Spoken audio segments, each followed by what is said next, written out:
Moi, j'entends et j'ai entendu tout au long des assises que les gens attendent d'abord de nous les investissements qui vont améliorer leur quotidien. Il faut aussi qu'on s'interroge sur pourquoi les TER ne sont pas performants. Il faut qu'on entretienne, qu'on modernise nos voies ferrées pendant qu'on aura inauguré, vous savez, en 18 mois, on aura inauguré 4 lignes à grande vitesse en France. Et dans le même temps, on a 5300 km de ralentissement sur le réseau classique. Et le réseau classique, ça n'est pas un réseau secondaire, c'est le réseau sur lequel circulent les TER.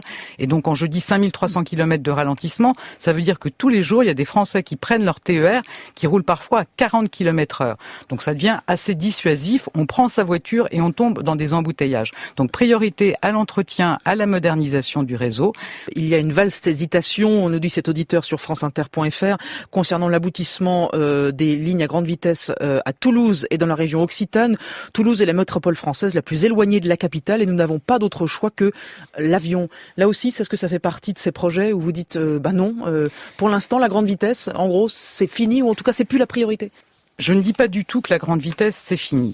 Je dis qu'il va falloir faire des choix et qu'on a vraiment un enjeu qui est de désenclaver les territoires, de répondre aux besoins de mobilité de la vie quotidienne. C'est aussi un sujet autour de nos grandes métropoles en région. On n'a pas le système de transport cadencé, fréquent, qu'on peut avoir en Île-de-France. Donc on aura aussi un débat sur les ressources. On pourra continuer à faire des lignes à grande vitesse, mais moi je dis simplement que la priorité, c'est d'assurer le désenclavement du pays. Et dans le même temps, on discute avec les collectivités. Vous savez, quand on vient vous porter un projet de 10 milliards d'euros, on se dit il faudrait peut-être réfléchir à un phasage. Donc voilà, on travaille avec les collectivités pour trouver des ressources, pour phaser des projets.